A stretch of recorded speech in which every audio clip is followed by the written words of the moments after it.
Hi guys, আজকের ভিডিওতে আমি তোমাদের সাথে কথা বলবো এনজাইটি নিয়ে। তোমার মাঝে যদি সবসময় টেনশন, অকারণ ভয়, বুক ধড়পড় এসব হয়, তাহলে আজকের ভিডিওটা তোমার জন্য।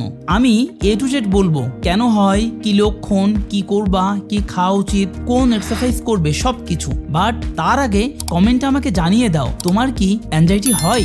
এনজাইটি আসলে কি? এনজাইটি হলো শরীর ও মনের স্বাভাবিক প্রতিক্রিয়া যখন তুমি কোনো বিপদ বা চাপ অনুভব করো। স্বাভাবিক হলে সেটা হেলদি, কিন্তু যদি এটা অতিরিক্ত হয়, সবসময় তোমার মাইন্ড টেনশনে থাকে, তখন সেটা ডিসঅর্ডারে পরিণত হয়। কেন এনজাইটি হয়? স্ট্রেস ও টেনশন, কাজ, পরিবার, টাকা পয়সা, মানসিক চাপ, ঘুমের অভাব, ক্যাফিন বেশি খাওয়া, অতিরিক্ত মোবাইল, সোশ্যাল মিডিয়া, ট্রমা, পুরনো খারাপ অভিজ্ঞতা, হরমোনাল ইমব্যালেন্স, জেনেটিক্স, পরিবারে কারোর থাকলে তোমার হতে পারে। লক্ষণ: সবসময় দুশ্চিন্তা আর ভয়, বুক ধড়পড় করা, হাত পা কাঁপা, মাথা ঘোরা বা ঘেমে যাওয়া, মনোযোগ ধরে রাখতে না পারা, হঠাৎ নিঃশ্বাস ছোট হয়ে যাওয়া, প্যানিক অ্যাটাক টাইপের, ঘুম ঠিকভাবে না হওয়া। শুধু তাই নয়, আমারও একটা সময় একটা মেডিকেল হিস্টোরির জন্য এমন হতো।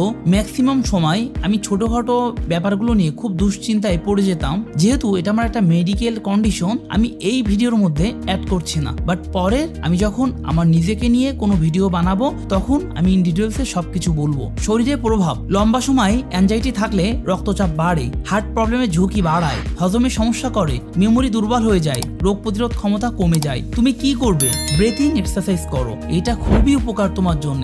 4-7-8 টেকনিক। নাক দিয়ে 4 সেকেন্ড শ্বাস নাও, 7 সেকেন্ড ধরে রাখো, মুখ দিয়ে 8 সেকেন্ডে ছেড়ে দাও। দিনে 4-5 বার করতে পারবে এবং যখন বসবে মিনিমাম 5 মিনিটের আগে উঠবে না। Box breathing: 4 second in, 4 second hold, 4 second out, 4 second hold. এভাবে চাইলেও করতে পারো। এছাড়াও আরো অনেক পদ্ধতি আছে ব্রেথিং এক্সারসাইজের, তুমি চাইলে সেগুলো ফলো করতে পারো। আমি যেটা বলছি এটাই করতে হবে এমন না। লাইফস্টাইল চেঞ্জ: প্রতিদিন 30 মিনিট হাঁটো বা জগিং করো। ঘুম ঠিক মতো নাও, 7 থেকে 8 ঘন্টা মিনিমাম ঘুম প্রয়োজন। ক্যাফিন, কফি, এনার্জি ড্রিঙ্ক কমাও, পরিমিত খাও। অ্যালকোহল, স্মোকিং বাদ দাও। এগুলো যে কি পরিমাণ তোমার ক্ষতি করে আমি আসলে তোমাকে বলে বোঝাতে পারবো না। অতিরিক্ত মোবাইল ব্যবহার কমাও, বিশেষ করে ঘুমের আগে তুমি মোবাইল টাচই করবে না। ডায়েট: যা খাবে শাকসবজি, ফল, ওমেগা 3 সমৃদ্ধ মাছ, বাদাম, vitamin B12 food, dark chocolate সীমিত, গরম হার্বাল টি, গ্রিন টি খেতে পারো। যা এড়াবে: ফাস্টফুড, প্রসেস ফুড, বেশি চিনি,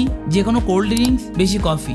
মাইন্ড ট্রেনিং: প্রতিদিন 10 মিনিট মেডিটেশন করো এবং নামাজ কোনোভাবেই মিস দিও না। নামাজে কনভার্ট হও। ধর্ম তোমাকে শান্তি দিবে। জার্নাল লিখতে পারো, কি তোমাকে টেনশন দিচ্ছে, কেন দিচ্ছে। অনেকে কমেন্ট করবে, করে তোমার বিভিন্ন সলিউশন দেওয়ার চেষ্টা করবে। ছোট ছোট গোল ফিক্সড করো, বড় কিছু নিয়ে একসাথে চিন্তা করবে না। সাপোর্ট নাও, পরিবারের সাথে খোলাখুলি কথা বলো। ফ্রেন্ড, ভাই, বন্ধু, বোন সবার সাথে শেয়ার করো, যারা তোমার আপন। দেখবা তোমার অ্যাংজাইটি কমে যাবে। যদি খুব বেশি সিরিয়াস হয়, সাইকোলজিস্ট বা ডাক্তারের সাথে কথা বলতে পারো। অ্যাংজাইটি কমানোর এক্সারসাইজ: হাঁটা, প্রতিদিন 30 থেকে 40 মিনিট হাঁটো। হাঁটলে মাইন্ড ফ্রেশ হয়। শুধু তাই নয়, আমাদের ব্রেইনে কিছু হরমোন নিঃসরণ হয়, যেটা তোমাকে মোটিভেশন দিবে, সামনে এগিয়ে যেতে সাহায্য করবে। যোগ ব্যায়াম বা স্ট্রেচিং: ক্যাট করো, child pose, forward fold, strength training, হালকা ওজন, body weight, squat, push up, launch.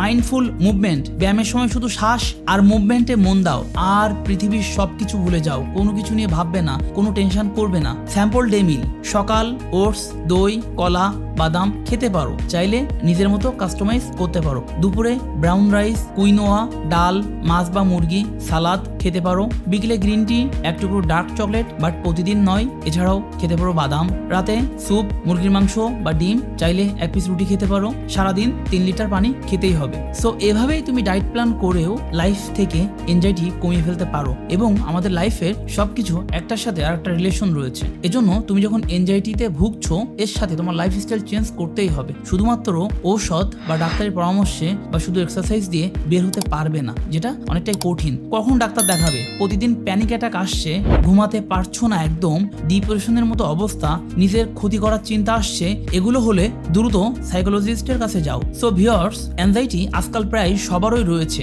কম বা বেশি, কিন্তু তুমি চাইলে এটা অনেকটাই কন্ট্রোল করতে পারো। শুধু নিয়মিত ব্যায়াম, স্বাস্থ্যকর খাবার, পর্যাপ্ত ঘুম আর একটু পজিটিভ চিন্তা, এই কয়টা জিনিস মেনে চললেই পরিবর্তন আসবে ইনশাল্লাহ। তাই আজ থেকে চেষ্টা শুরু করো। তোমার যদি ভালো লাগে ভিডিওটা, তাহলে লাইক, শেয়ার করো আর সাবস্ক্রাইব করতে ভুলবে না। না। তুমি চাইলে তোমার যে কোনো প্রবলেম নিয়ে কমেন্ট করতে পারো বা আমাকে মেইল করতে পারো। ইনশাল্লাহ আমি যতটুকু জানি জানার চেষ্টা করব। বাট আবারও বলছি, আমি কোনো নিউট্রিশনিস্ট কিংবা ডাক্তার নই, এজন্য আমার কোনো ভিডিও অন্ধের মতো ফলো করার দরকার নেই। দেখা হচ্ছে পরের কোনো ভিডিওতে। আল্লাহ হাফেজ।